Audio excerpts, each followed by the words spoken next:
Good afternoon and welcome to a very sunny, warm and slightly windy Donington Park for rounds 7, 8 and 9 of the 2026 GB4 Championship. We've got an action-packed weekend waiting for you coming up now, and we've already hit the ground running with a very chaotic qualifying session this morning. We'll be telling you all about that very shortly, but suffice it to say, the grid is shaken up. And you might have noticed, I neither sound nor look very much like Jono. I've been on a special diet, thank you for asking. And with that ambiguity now completely cleared up, let's have a look at the highlights from last time out at Alton Park. Cheshire's Alton Park hosts rounds 4, 5 and 6 of the GB4 Championship. Championship leader Fred Green continues to dominate in qualifying. 2025 Alton Park winner Alex O'Grady will be starting alongside him though. And we are racing at Alton Park. Alex O'Grady's on the attack. Oh, Hilton's out. Green is going to continue winning ways. For the third time this season, he takes to the top step of the podium. Ready to go on Bank Holiday Monday. It is perfect conditions for racing, with our top 4 in the championship starting from the top 4 positions. Alex O'Grady, though, will be starting from pole position this time. We are go again at Alton Park. Everyone keeping it clean in the opening stages. Oh, battle between the two Ardents. Big battles further down. Alex O'Grady, for the second time in his GB4 career, will take victory at Alton Park. The heat is being turned up to 11. It is reverse grid time here at Alton Park, and the sun is shining. The drivers are ready to go for what will surely be a dramatic race. Josh McGlade going on the attack. Dayton Coulthard not got the best start from pole. McGlade around the outside. Del Grosso's into the mix as well. Elite versus Hill Speed for the podium. Del Grosso looking for his move. Dayton Coulthard keeping McLean under a lot of pressure here. Josh McLean will come through the final corner to win his first race in GB4. Unbelievable performance, dealing with the heat perfectly. And now soak in the moment. A great drive from McLean and a great victory. Del Grosso and Coulthard on to the podium.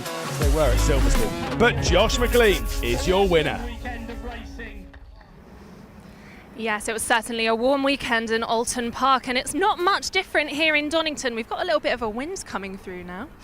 Anyway, I'm Antonia Rankin. I'll be taking you through all of the action this weekend here at Donington Park. We're prepping now for rounds 7, 8 and 9. And ahead of all of the action, I caught up with Emilio Del Grosso. Emilio, coming off of quite a strong weekend at Alton Park, we'll talk about the good first, very emotional podium for you. Yeah, well, for me it was really awesome, especially representing Venezuela on the podium. It was very emotional for me, and to end the weekend on a high after having some setbacks, it just proves that we're on the right track. And speaking of setbacks, you're coming into the weekend with a 5-place grid penalty for race 1. Any thoughts on how you'll approach that?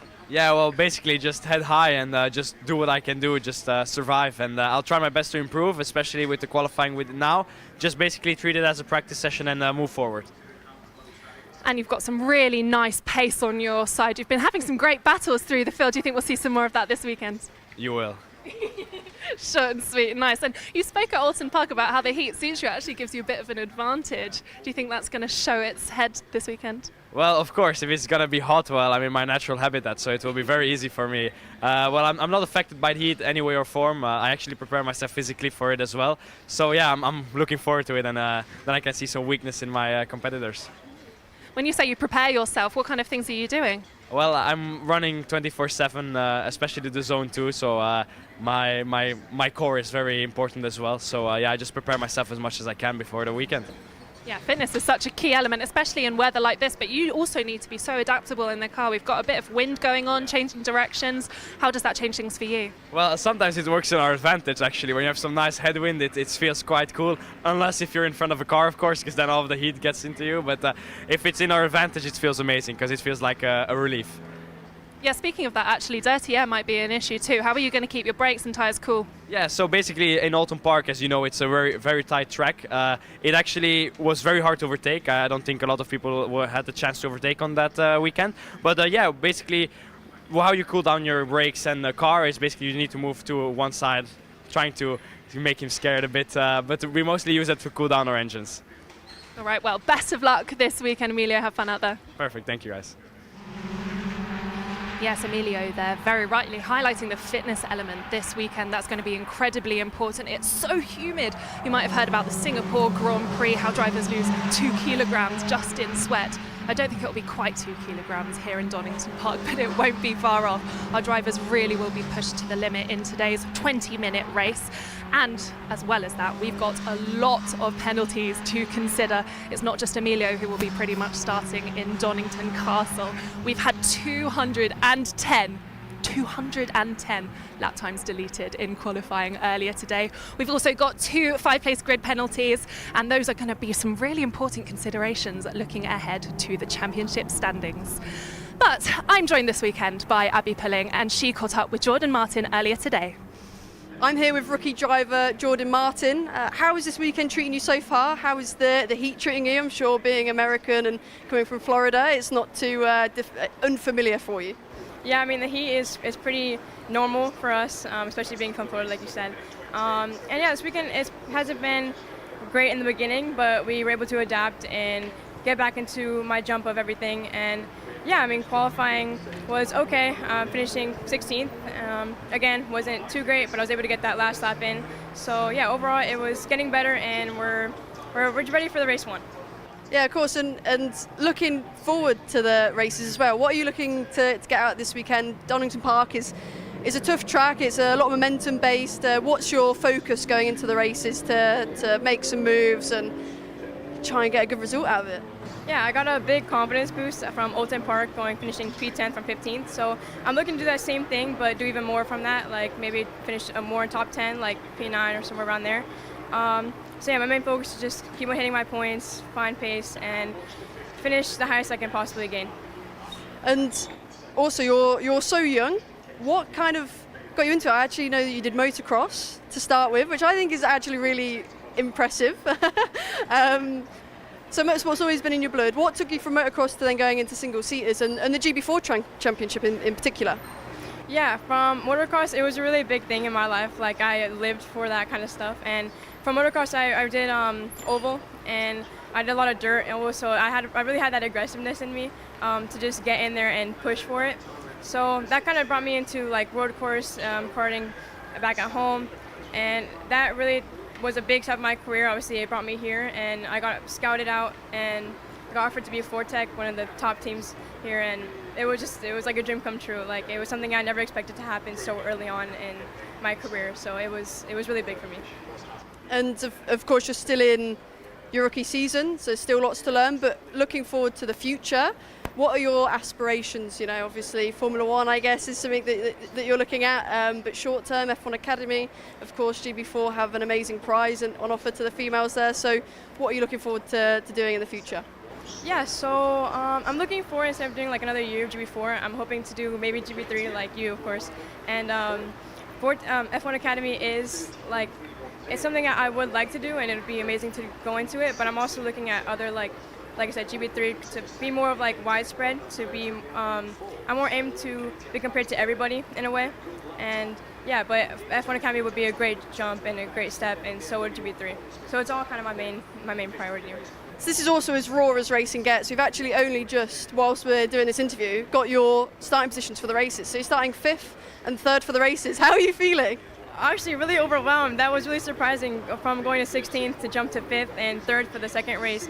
It's pretty crazy. I was not expecting that at all. So I'm really surprised, but I'm more than ready to get into that jump and go straight for it. And yeah, it's actually really overwhelming, but I'm more than ready. I'm really confident.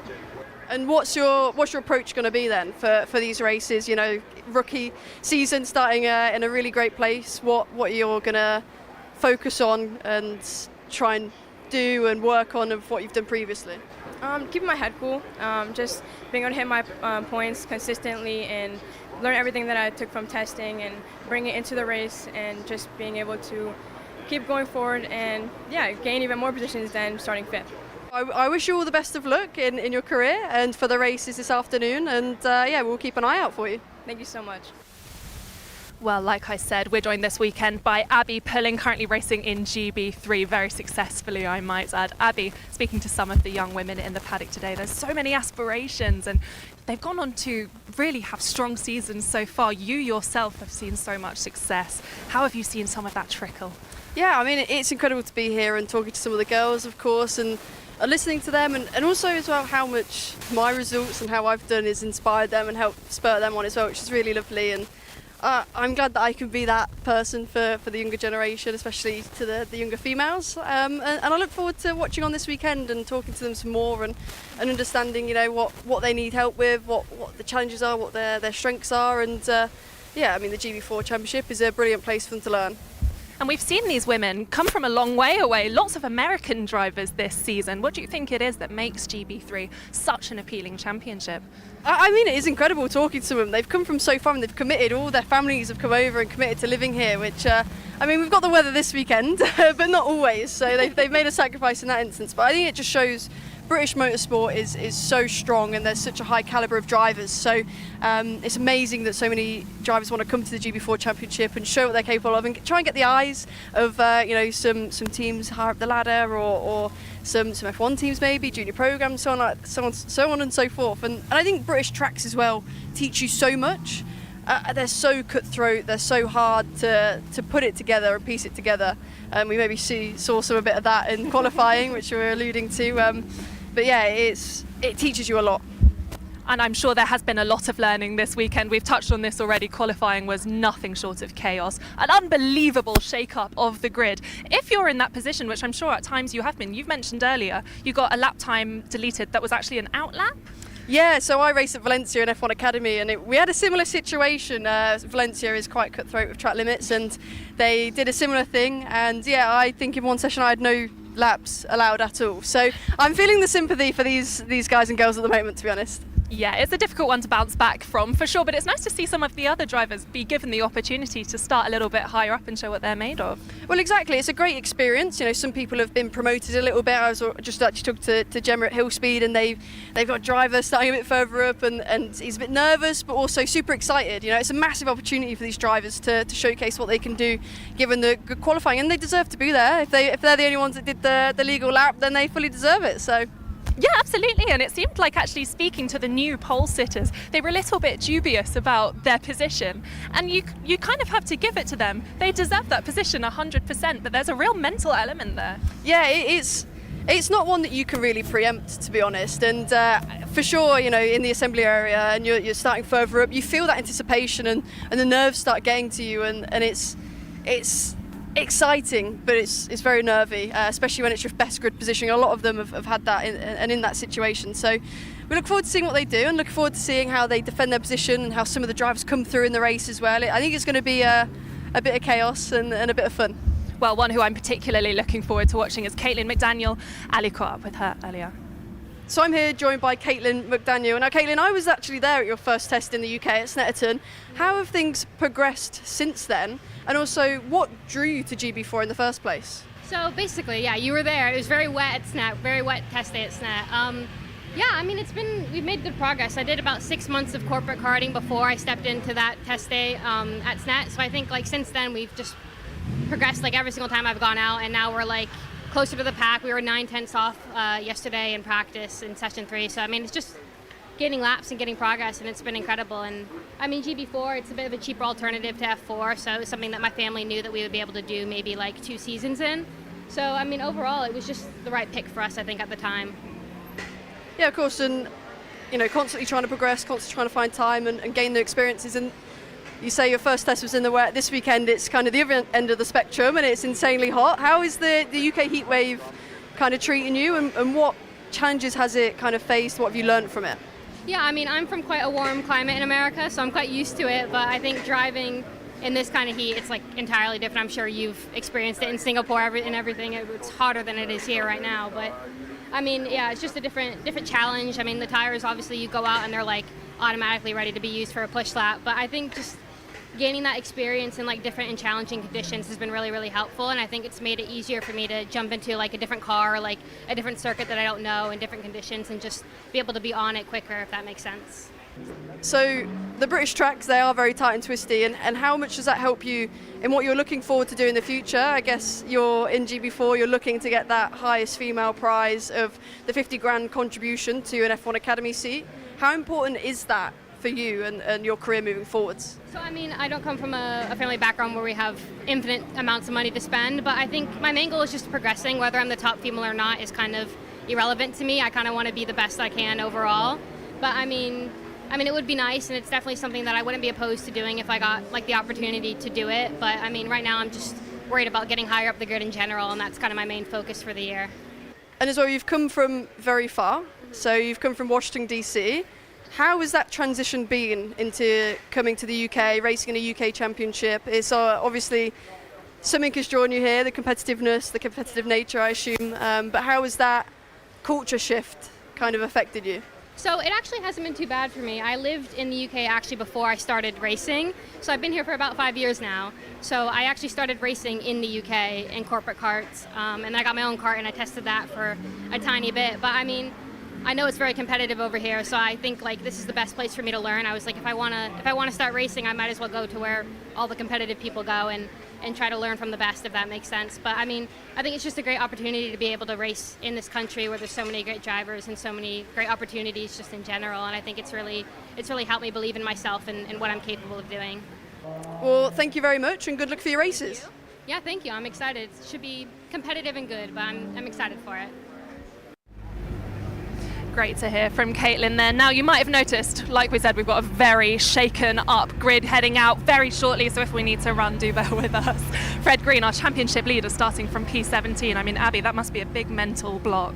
Yeah, that's going to be really frustrating for him. He needs the points. He wants to bridge that gap from the people behind, so it's not ideal starting mid-pack, but also everyone's all a bit jumbled up, so it'll make it an interesting race on his perspective, but he's got to secure some good points. And also, he'll have to fight through a lot of cars to try and make up those points, and it's not the easiest track for overtaking, particularly with it being a little bit windy. Is that something you have to consider? We've heard a lot of setups have been played around with.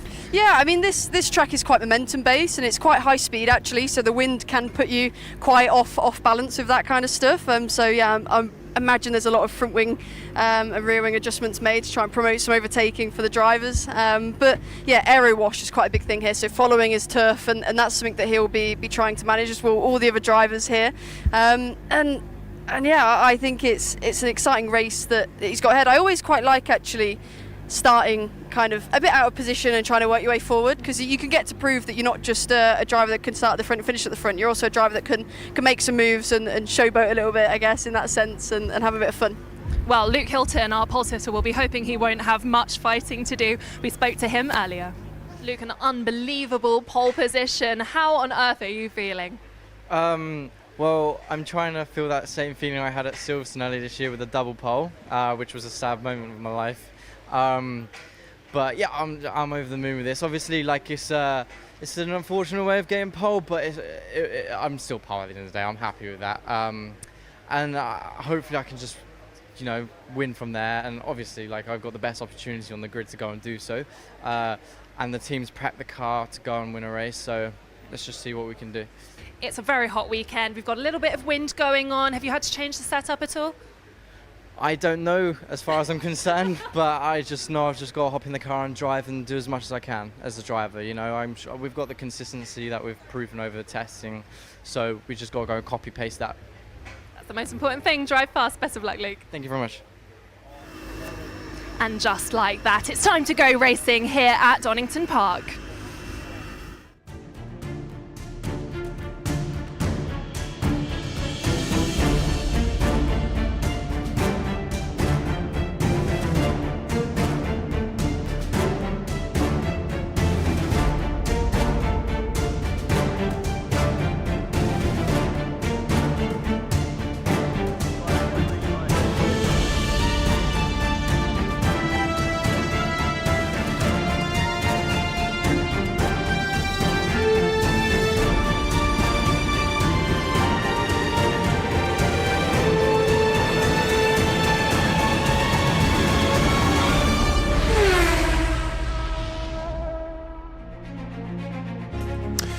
GB4 returns to the location of the season finale last year, which saw an epic three-way fight, having Harry Bansal go out on top. The championship challenge, though, is just building this season. Let's remind ourselves of the circuit. That run up the hill towards Redgate before we drop down through Hollywood and the Craner curves, and that iconic run through the old hairpin before we climb back up towards McLean's and Coppice. The Fogarty S takes us on to the Grand Prix loop. We've got the Melbourne hairpin and Goddard's back out onto the Wheatcroft straight, and that rise back up the hill and into Redgate. Today it looks like it's going to be a little bit of a crosswind into the opening corner. Could be a little bit tricky for the drivers to deal with, certainly when it comes to overtaking. A lot of elevation around here, 35 metres, pretty much all of that is dropped from turn one down to the bottom of the hill at Old Hairpin before climbing up once again. Brilliant track for racing, brilliant excitement for the drivers, and their formation lap has indeed begun. It is a jumbled up grid after qualifying dramas. Certainly some penalties have been handed out, and that is handed Luke Hilton with the pole position. He had one robbed from him, he felt, back in Silverstone, but it could be redemption day for him as he'll be starting his nitrous competitions ADM racing car from pole position. Let's take a look at the starting grid then from the first race of the weekend. It's Luke Hilton alongside Franek Jagelski for Fortec, starting from second position. Then back on row number 2, it'll be Dayton Coulthard, who of course was a race winner around here last season. He'll be starting alongside Dimitri Nolan, who's currently slated to be starting from pole position in tomorrow morning's race. Jordan Martin up to 5th position alongside Josh McLean, who of course won that fantastic third race back in Oldham Park. Sledam Roush will start from 7th position alongside Enzo Ruggiero for the Fox Motorsports team. A good day for Fox then starting here, because Jasser Iskander will start from 9th position. Alex O'Grady was originally slated to start from pole position. It was a double pole for him. Had that taken away, he'll be starting from 10th position in the fastest car arguably on the grid. Batan Achetov and Michael Coe in 12th position after a 5-place grid drop. He will start just ahead of Archie Bullard and John O'Donnell for pace performance. Still plenty of cars to get through. We've got Thomas Ingram Hill and Connor Willis, who's been in the top 10 in every single one of the races this season so far. Fred Green, championship leader, will start from 17th position alongside Enzo Holman, one of his championship rivals. Torin Byrne has been showing so much speed so far this weekend. Unfortunately, we'll have to show it from 19th position alongside Archie Davies for Scorpio. Connor Grant will start from 21st position alongside Remy Bouquet. 22nd, 2 more rows left to go. It'll be Caitlin McDaniel alongside Emilio Valentino Del Grosso. And the final row of the grid will have Jamie Leverton and Holly Mile. Normally I'm joined in the commentary booth by Piers Pryor. I am also joined though by a GB3 race winner, though this one doesn't need to do it from a reverse grid. Yes, Abbi Pulling is in the commentary booth. Hello, welcome. Oh, yeah. It's a good day out there, isn't it? Yeah, it's beautiful, and the wind is helping us out a little bit, cool down. But yeah, a bit brutal there to Piers. We do love him. Yeah, I'm in here watching the drivers do a bit of their final preparations. Lots of burnouts for the drivers, getting ready for the start. And we actually see as well an injured Lily Watkins.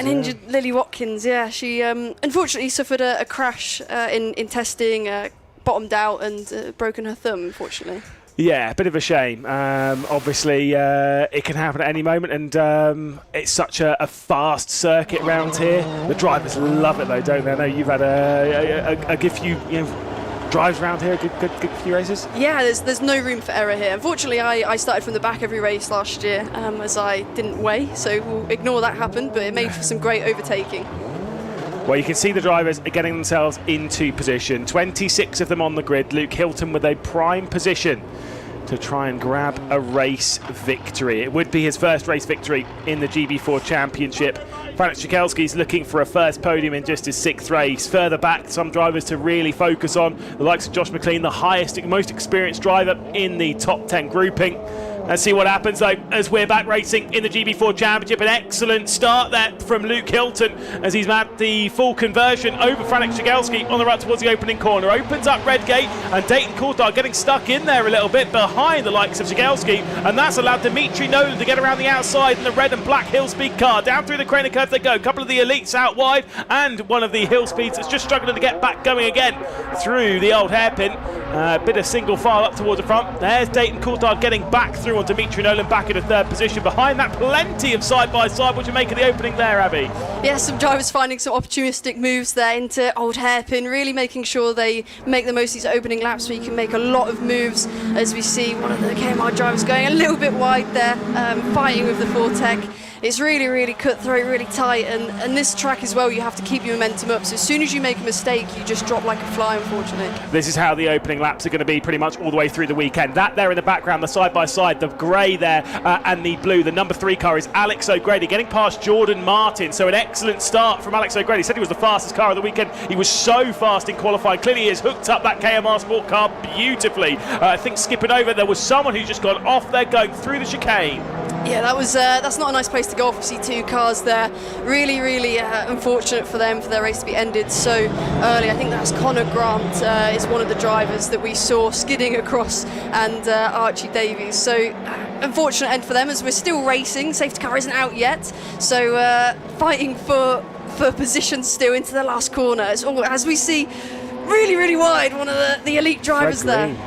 Fred Green way out wide going out through the final corner. Safety car has just been deployed. Yes, they have managed to complete this the run, so they'll be behind the safety car in a little bit, but the safety car has just been deployed to recover the cars there of Connor Grant and Archie Davies. Tricky one. Yeah, I mean, Fred Green actually going wide there. Around a track like this, in heated conditions, you can get a lot of grass in your radiators. That's something he might need to manage now. He might have to manage his temperatures, which won't be easy for him in these cars. It cannot be easy. It might end up even being a pit stop. We'll see if he got that much there, as we see the safety car now pulling out, ready to receive the drivers. I mean, that's the only way you can deal with that. There's no magic button to wipe the radiators clear. No. Unfortunately not. You've just got to come into the pit lane and deal with it. And I guess, you know, if you've made up like quite a lot of positions from the early stage of the race, that'll be gutting to have to effectively do that work again.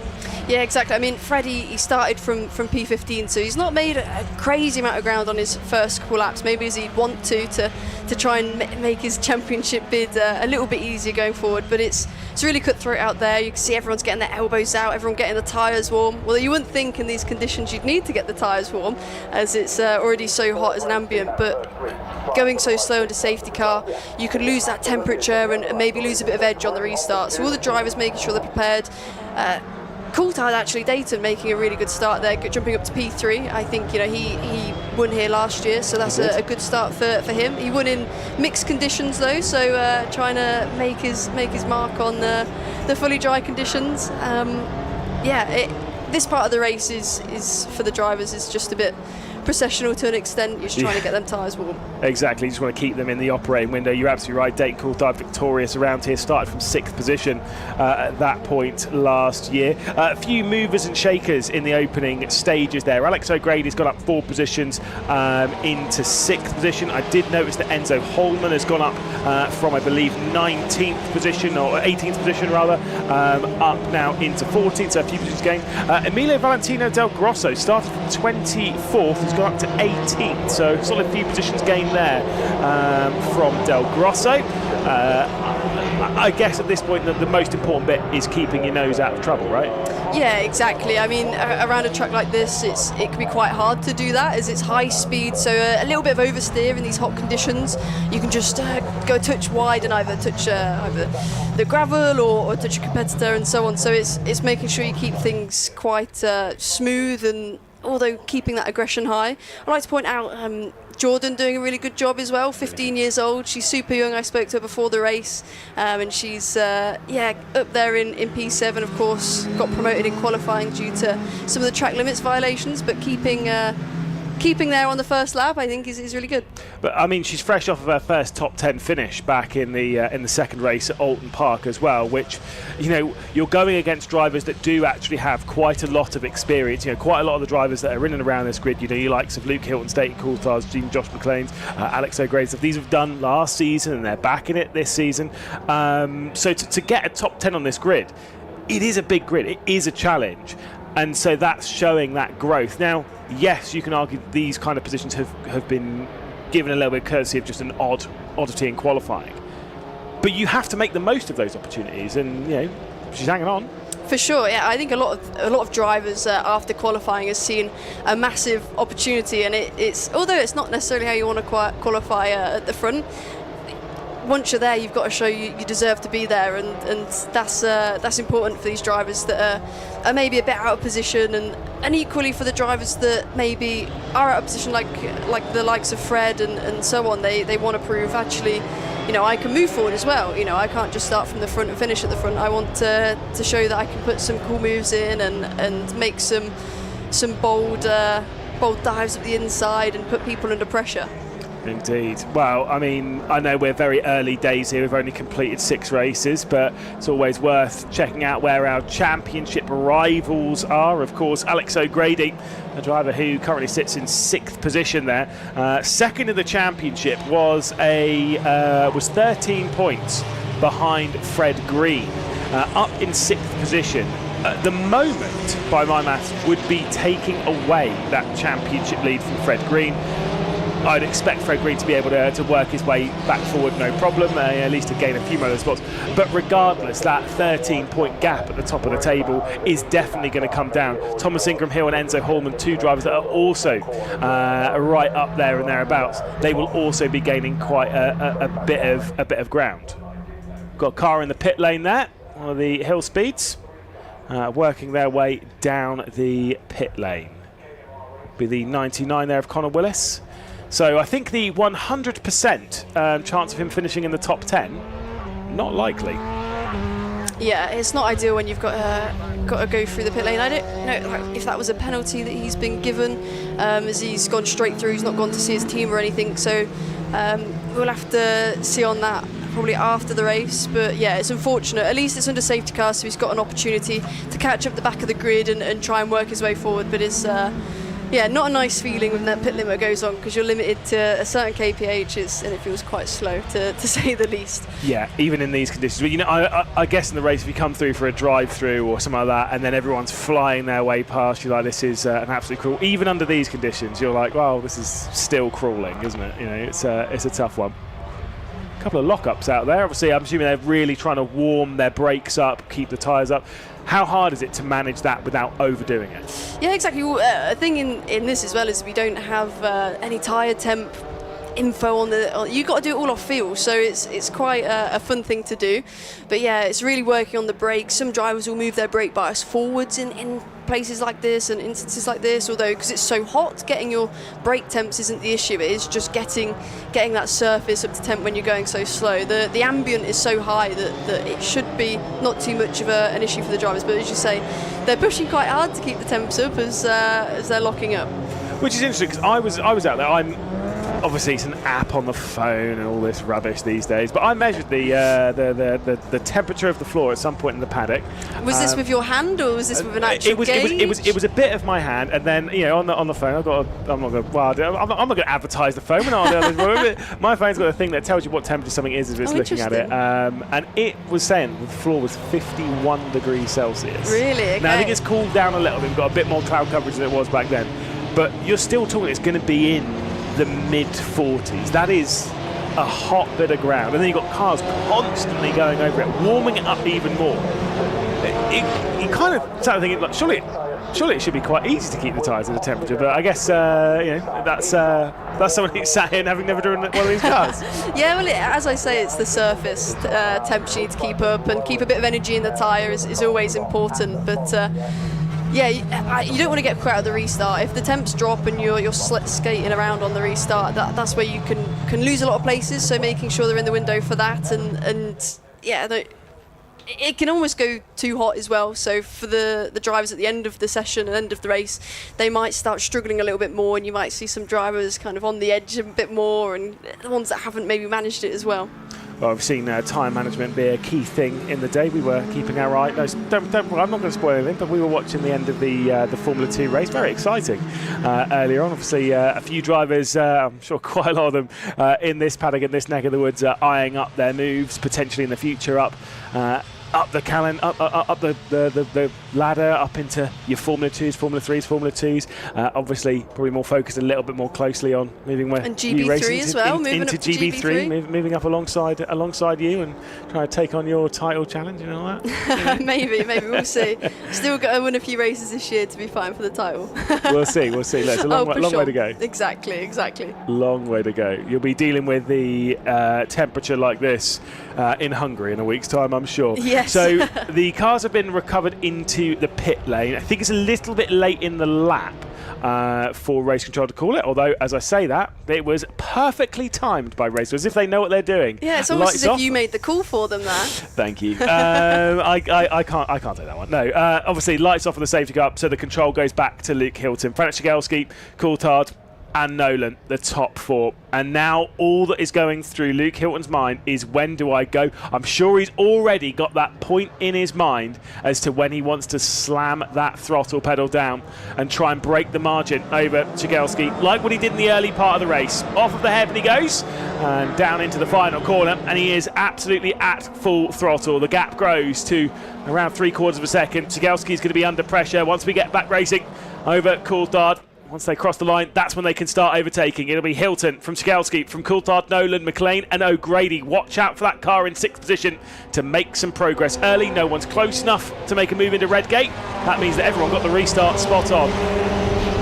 Here comes a look then to the inside. Someone is going for a move. That will be Enzo Holman in the number 7, trying to get down the inside of Thomas Ingram Hill. These two are title protagonists in 13th and 14th, but nothing happening. Those were the only real ones going for a fight, though. Yeah, didn't quite make the cutback work coming out of Redgate, although showing his nose into Old Hairpin. That's an ambitious move in there.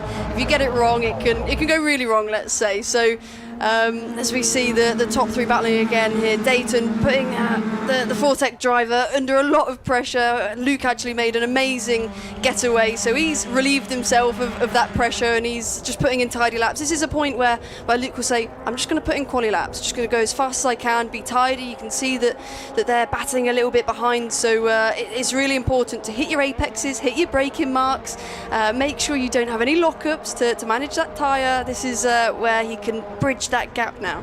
Indeed, 7 minutes and 20 seconds left to go, about 1:30 a lap. You're talking of it being about 5 or 6 laps from this point. Should be about 5 laps once they get over the line. And Hilton was pulling away, now it's closing back up. We head back towards what is effectively the fight for the title race. You got Fred Green and Thomas Ingram Hill in there. Enzo Holman's been able to clear off a little bit into the distance. It's Fred Green in the bright orange car, the inside, and he's going to take that defence. Bit of a lock up there on the front right as he pulls it into Goddard's. There was a big look to the inside from that Pace Performance car. I think he hit the rear end and the front wing is actually damaged. So he's going to have to box and get a meatball flag there.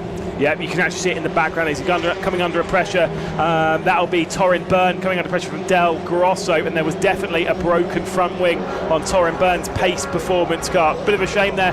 Byrne, who's been showing some really good speed so far this weekend, but will be unable to show it in this race. This is the battle for 8th position. Jasser Iskander versus John O'Donnell. And John had that unbelievable drive back in Alton Park to take his first ever victory. Jasser Iskander, though, has yet to have a top 10, yet to have a top 15 even in GB4, currently hanging on against our latest race winner.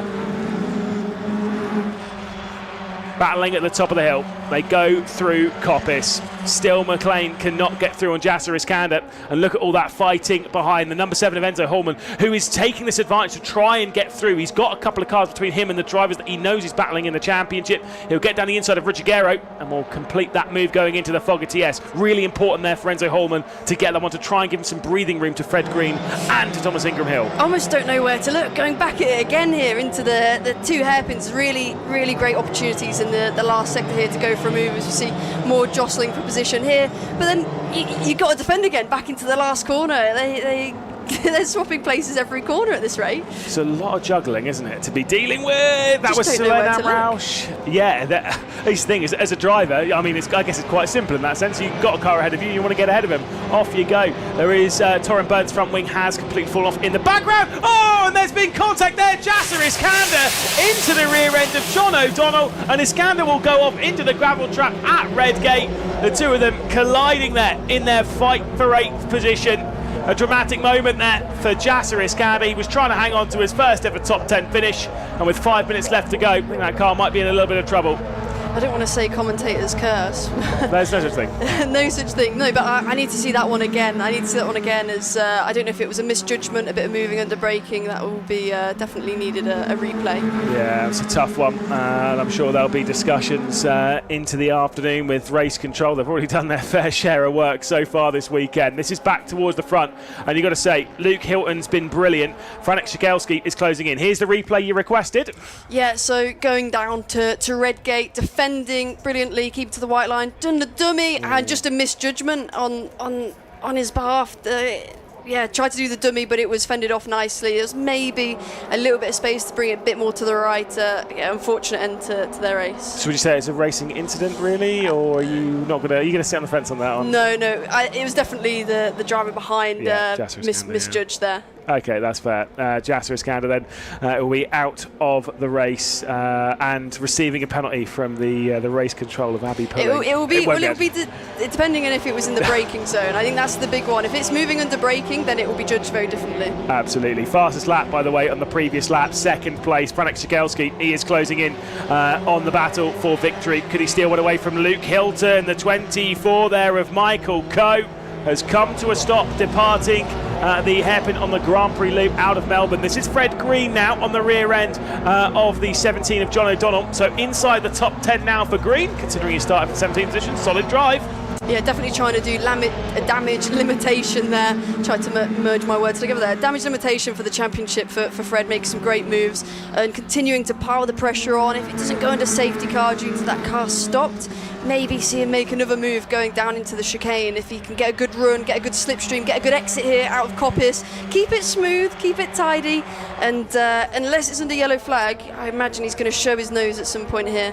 I'll tell you someone who might be disappointed with their restart to this race now, having looked at it, considering the progress made from Holman, from Green and from Ingram Hill. Alex O'Grady's 6th position hasn't made that progress further up the order. That was the 36 of Enzo Ruggiero, who is retiring. So what was looking like such a good race for Fox has unfortunately unfolded and unfurled in not such a nice way. Bit of a lock up there from one of the hill speeds going into the final corner. That was Dimitri Nolan, who is scheduled to start from pole position in tomorrow's race. Got to keep that car clean. Yeah, I actually spoke to Gemma, who's a part of the hill speed team, and said that Dimitri's very excited to be starting at the front, but also, as it is his first race in these kind of positions, he's also a little bit nervous. So wishing him all the best of luck for that. And it's always quite daunting when you get put in a position like that, but I'm sure, as we've said before, he's trying to make the most of this opportunity and managed to keep himself in a really great position as well during this race. You can imagine the heart rates of a great many of these drivers will be through the roof. Probably, maybe even calming down a little bit now that things are settling a little bit more in this race. Another front wing going across. That's Matan Achatov, who unfortunately has his front wing at a 45-degree angle. There comes a look to the inside from the number 4, Jamie Leverton, having moved over from Adola into the ADM by Nitrous Competitions team, and works his way past Solen Amrausch up into 18th position. It's a bold move there in the old hairpin. You need to get a really good run out of Redgate and down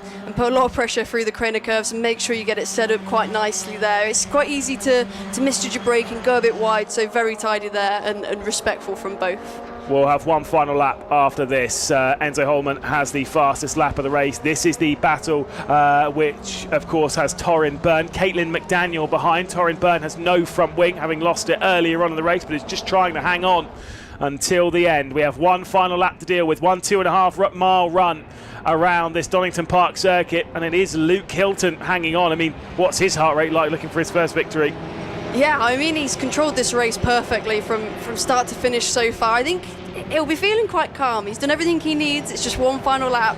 Put it together, piece it together, be tidy, stay within track limits, of course, is the big one. And it looks really tidy there through Old Hairpin, getting the apex right as we see one driver going a little bit wide through there. It's a tough lap.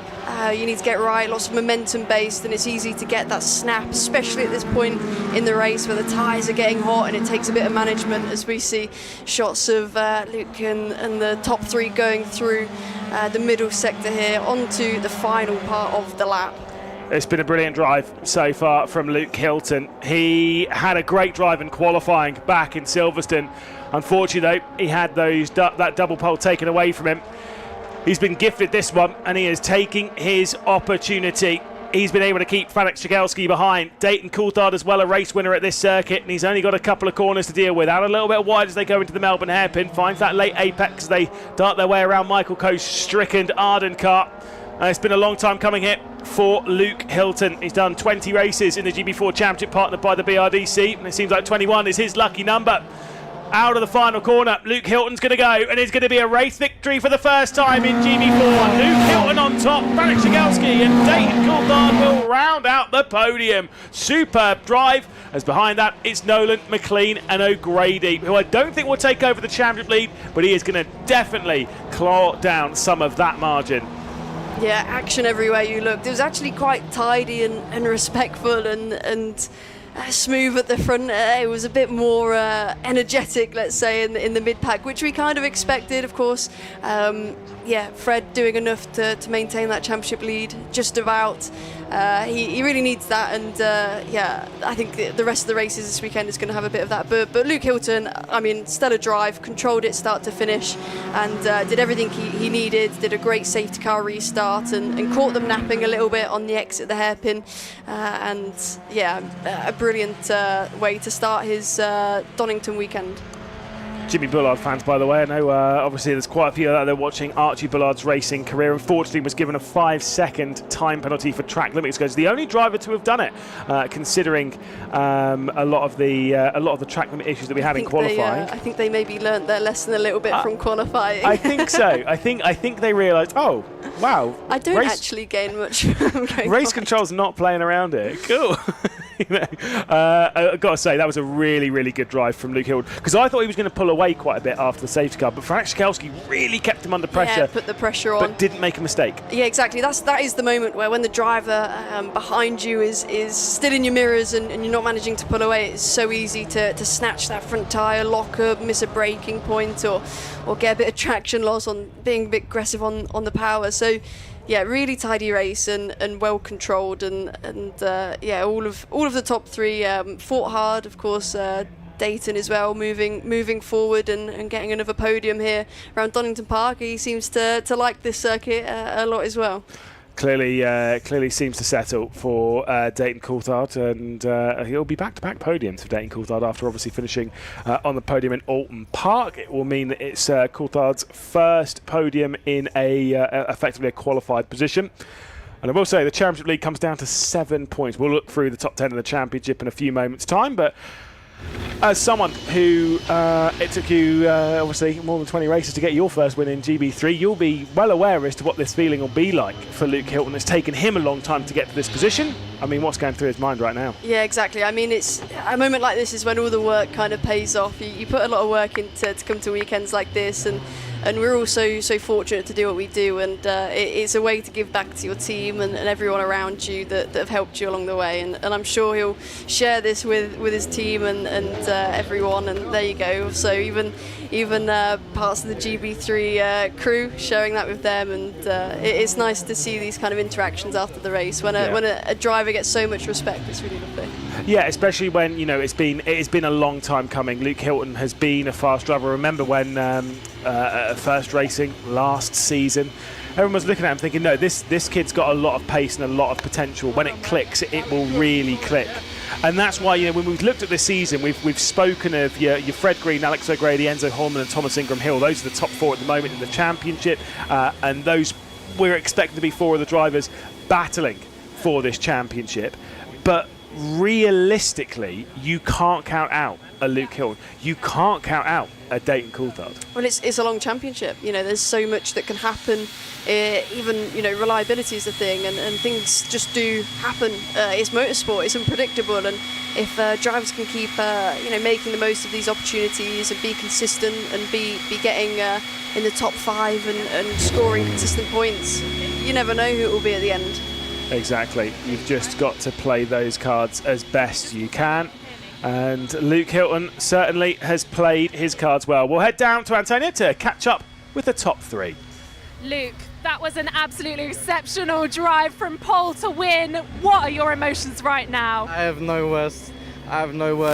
All I can say is thank you to everyone that's involved.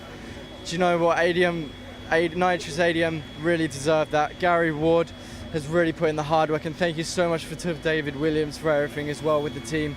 And thank you so much to my mechanic captain and everyone who's around me, my engineer Andre, everyone. Thank you so much to my dad as well for putting this together, as well as his wife Kirsty, and thank you to everyone for the support. I really can't thank everyone enough. You know, like it's been an emotional roller coaster so far this season, and hopefully we can start getting wins now.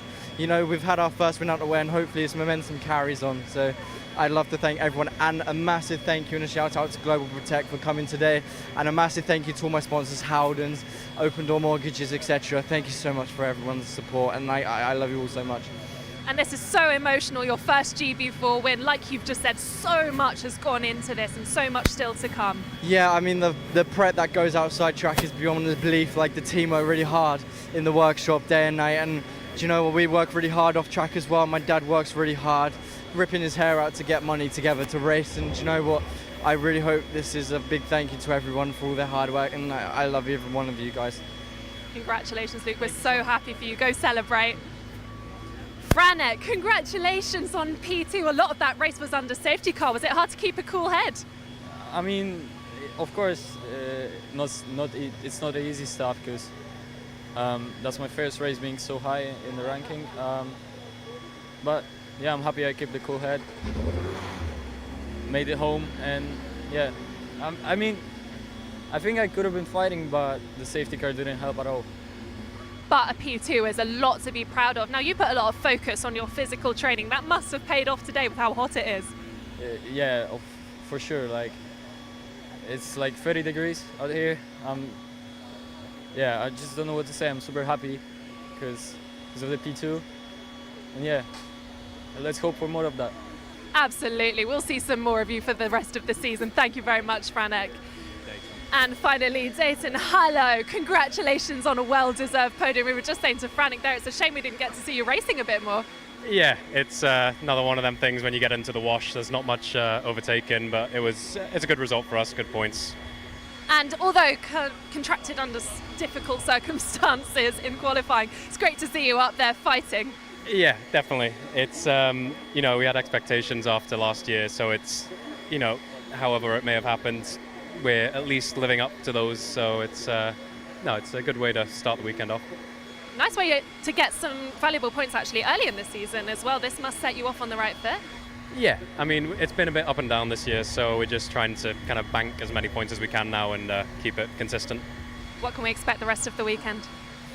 Don't know. I mean, we've got second place starts and the 9th, so I think the 9th will be a bit funner, bit of overtaken, but no, we'll see what happens. Thanks so much, Dayton. Enjoy the podium. We're now going to throw it back to Lewis, who will show us the highlights of what was a quite slow race. Highlights from the round 7 of the GB4 Championship, partnered by the BRDC. It's Luke Hilton who was leading from pole position. Franek Shigelski who was able to battle into the opening corner, but it was Hilton straight around the outside, hanging on to the lead of the race. Side by side, plenty on back as Alex O'Grady was making some good progress through the field. A couple of cars running out wide. There was this crash though towards the end of the opening lap that saw Archie Davies and Connor Grant both into the gravel trap that would require a safety car that would then neutralise the field. That meant that Luke Hilton would have to do it all over again, trying to build the gap, which we had up to 1.2 seconds over Franek Shigelski. Once we got back racing, he was back to trying to build the gap, but the tyres weren't quite there and the pressure was building behind. Shigelski was trying to keep up, Dayton Coulthard going with him. Behind, it was all the battles a little bit further down outside the top 10 as Thomas Ingram Hill was trying to fend off one of his championship rivals in Enzo Holman. Fred Green working his way through the field, also battling with Thomas Ingram Hill as Enzo Holman was starting to check away from the pair of them and they needed to make some progress. There was this incident a little bit later on in the race as Jassa Iskander would unfortunately make contact with the rear end of John O'Donnell. and would unfortunately retire from the race off and into the gravel trap. There was plenty of drama further back as well, as unfortunately Enzo Ruggiero would also go round and Michael Cope would retire from the race. And there would also be an issue with one of the elites of Matan Akchatov. They'd all managed to end up getting back going apart from Michael Cope, who would retire from the race, staying on the inside. Battles further down the order would have Jamie Leverton on his debut for nitrous competitions by ADM, getting past Selen Amrausch and moving up the order, gaining an extra couple of valuable points. But for the first time in his GB4 career, it is Luke Hilton taking his victory.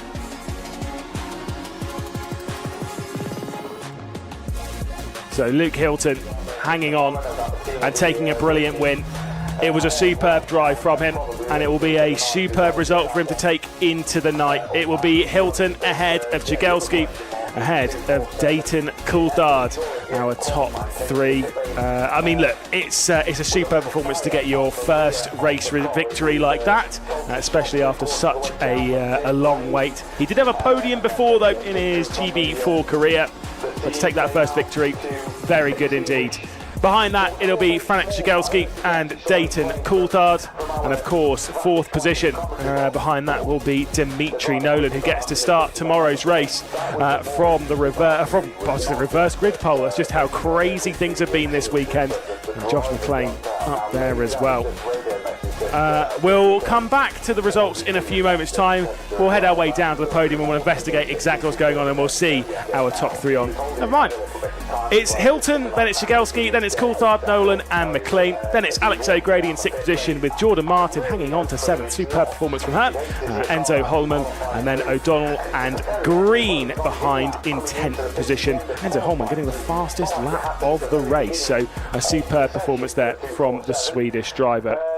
So the podium will be getting themselves ready, and obviously you've received some trophies before, Abbi. I mean, what's that like to receive your first trophy for some of these drivers, like Jagelski? Yeah, I mean, it's incredibly exciting, and it is something that, as I say, it goes on the mantelpiece, and you remember that moment forever. You can think back to exactly as he holds his trophy in the air. You can think back to that moment. It's a really sweet thing when you get rewarded for all your hard work. Found a special place for your winner's trophy? I don't have it yet. Do you not? No, I don't have it yet. Oh, I guess I had to come. It's the old international on the freight. Yeah, exactly, and so on and so forth. And yep. And Rodin, they naturally keep some of the trophies as well. So we sort out in that way. Okay, that's fair. Sorry for bringing that up. No, that's okay. No, I'm getting a replica. So I will have one on the mantelpiece at some point.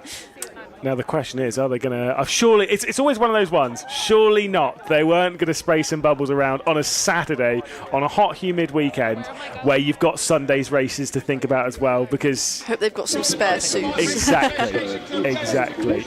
Obviously... Seems we're being quite civilised and keeping the corks in the bottles, maybe. Absolutely. Am I coming to shot now, or am I standing got in? Another trophy there to hand out. The Donington Park Race Association tend to have an extra trophy which they hand out to one of the races over the year. I assume that will be the one that's handed out. Either way, it's a nice trophy for Luke Hilton to at least grab his hands on. And of course, we'll have his photographs along with, of course, his winner's trophy. Let's head down then and see what else is happening in the paddock area.